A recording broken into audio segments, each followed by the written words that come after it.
E agora? Jair Bolsonaro será condenado por outros crimes?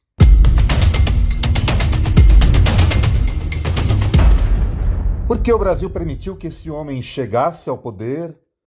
Através do voto, você não vai mudar nada nesse país. Tá? Nada, absolutamente nada. Você só vai mudar, infelizmente, quando um dia nós partimos para uma guerra civil aqui dentro. Né? E fazendo um trabalho que o regime militar não fez, matando uns 30 mil. E continuasse no poder? O vírus está aí. Vamos ter que enfrentá-lo. Vai enfrentar como homem, pô. Eu não sou governo. E daí? Lamento. Quer que faça o quê? Morre muito mais gente de pavor do que de um ato em si. Tem que deixar de ser um país de maricas. Nos últimos 7 anos, este observatório produziu mais de 40 vídeos sobre Bolsonaro e seus cúmplices. Vamos aqui resumi-los para refrescar nossa memória. Aqui a gente chamou o genocídio de genocídio. Jair Bolsonaro e aqueles que o sustentaram e financiaram serão punidos por crimes contra a saúde, o ambiente, os cofres públicos. Ele e os demais gestores da morte serão condenados por crimes contra a humanidade. E os generais da economia? O Brasil punirá a turma do dinheiro?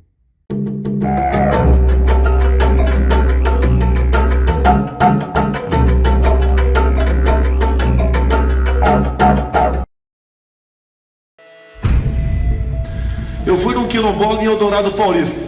O afrodescendente mais leve lá pesava 7 arrobas. Nem de avião, que é mais fácil, ele não passou. Nem nós conhecemos esse homem, né? Eu nunca vi Vapunduva. Essa foi uma das reportagens que fizemos em 2018. Nós fomos até quilombos em Eldorado para ouvir os quilombolas sobre as declarações racistas do candidato à presidência da República. Enquanto muita gente ria e financiava a captura do Estado por um punhado de golpistas. Nós falamos sobre o passado dele no Vale do Ribeira e contamos que um dos cunhados de Jair Bolsonaro tinha acabado de ser condenado por invadir um quilombo. Eles estão lutando por isso, só que ele não desiste. A imprensa corporativa ficou sabendo, tá? Não repercutiu porque não quis. Destacamos que Bolsonaro queria administrar a Amazônia em parceria com os Estados Unidos. E noticiamos a conexão dele com bananeiros, literalmente, com produtores de banana no Vale do Ribeira. Ao chegar ao Palácio do Planalto em 2019, Bolsonaro de fato protegeu esses amigos e evitou a importação de bananas do Equador. Não é ele o filiado a um partido chamado Liberal? O vírus é uma variante do coronavírus, mas se sabe muito pouco sobre ele até agora. 2 pessoas que tiveram o vírus morreram. Quando veio a pandemia, já era um país governado por golpistas e se preparava para voltar ao mapa da fome. A pandemia chegou e com ela um genocídio. Aqui nós chamamos e continuaremos a chamar o genocídio de genocídio. Nossa editoria relativa à pandemia se chamou exatamente De Olho no Genocídio.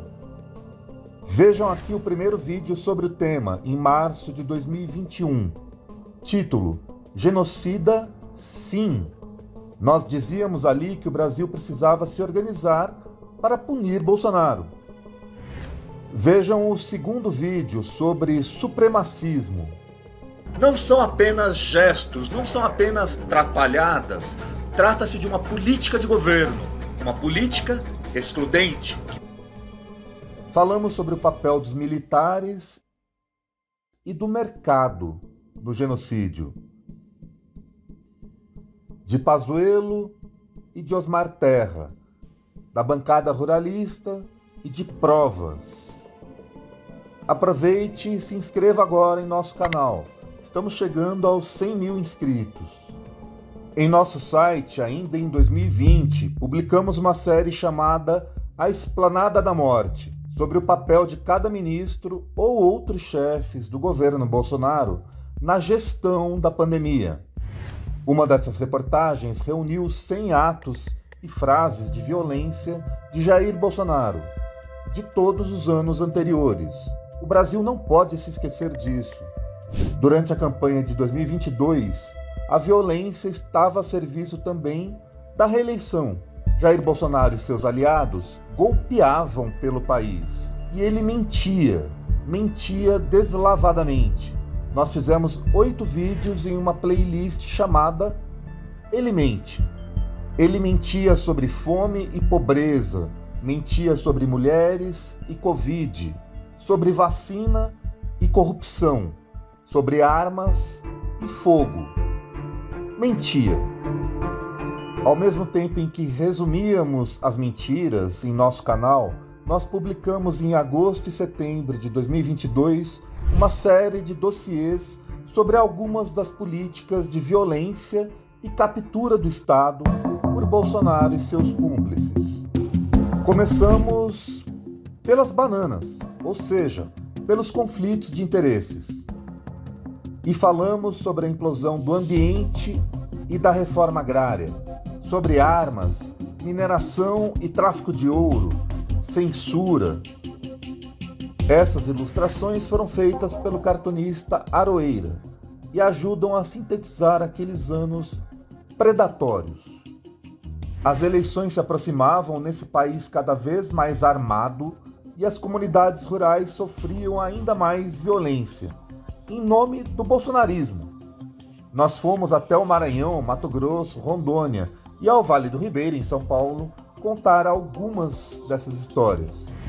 Falamos sobre compra de votos e o enriquecimento do clã Bolsonaro, e sobre os crimes ambientais dos financiadores de campanha. E chegou o dia 30 de outubro de 2022. Depois de Carla Zambelli e Roberto Jefferson resumirem em imagens o terror da era Bolsonaro, o presidente Luiz Inácio Lula da Silva foi eleito. Só que a violência fascista continuava. Lembram-se do bloqueio de rodovias? E por isso passamos imediatamente a falar de agrogolpismo. Observem a data deste vídeo, de 1º de novembro de 2022. O título: Agrogolpe. O candidato bolsonarista derrotado em Mato Grosso do Sul liderava naqueles dias atos golpistas em Campo Grande e não foi punido. O que eu tenho de mais recente é que o presidente não vai nos deixar na mão. Em seguida, perguntamos a quem interessava minimizar o terror nas ruas e nos quilombos. Em dezembro daquele ano, falamos sobre as conexões agrárias do paraense George Washington, agora foragido. O Brasil finalmente usava a palavra terrorista. E vieram o governo Lula e o dia 8 de janeiro de 2023. 4 meses depois do quebra-quebra na Praça dos Três Poderes, publicamos este estudo sobre as origens agrárias do terror. O Brasil não tem golpistas só porque Bolsonaro e seus capangas sejam pessoas malvadas. Os golpes são políticos e econômicos. Levam a assinatura daquilo que muitos chamam de elites.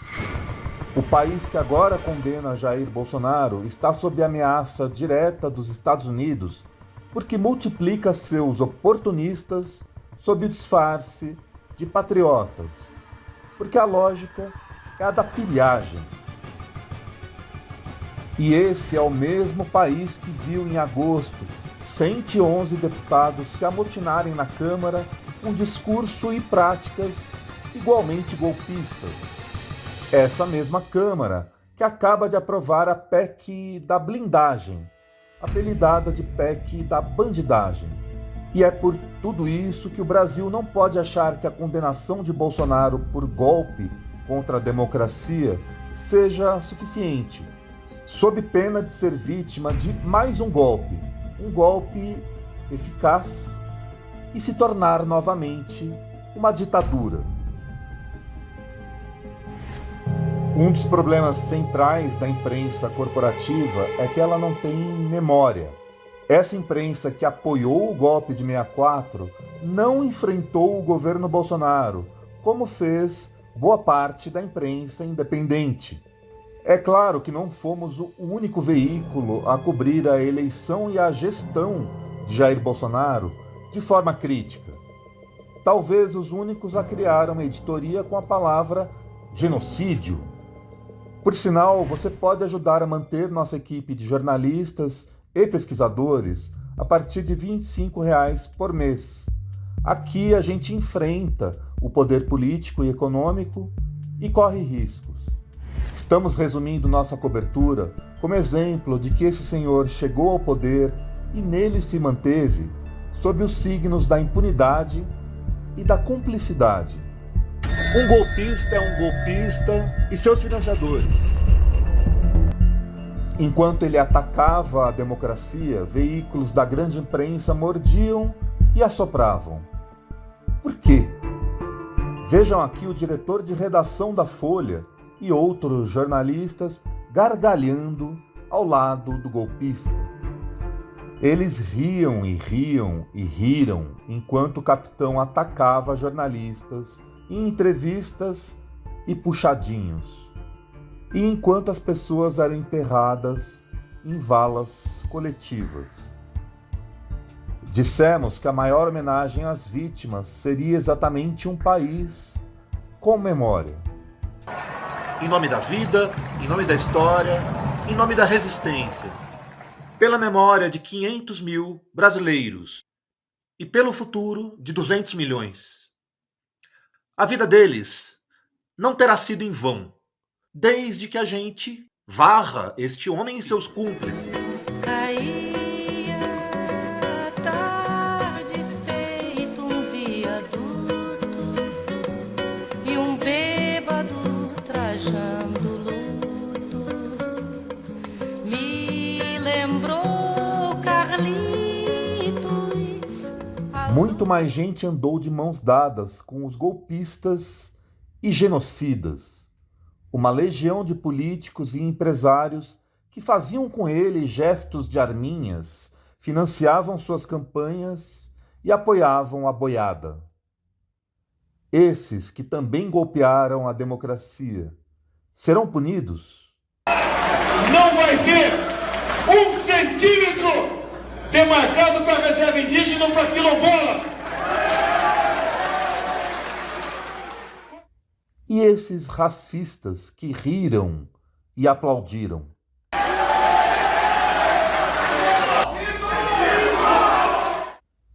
De olho na justiça, de olho na memória, de olho nos ruralistas.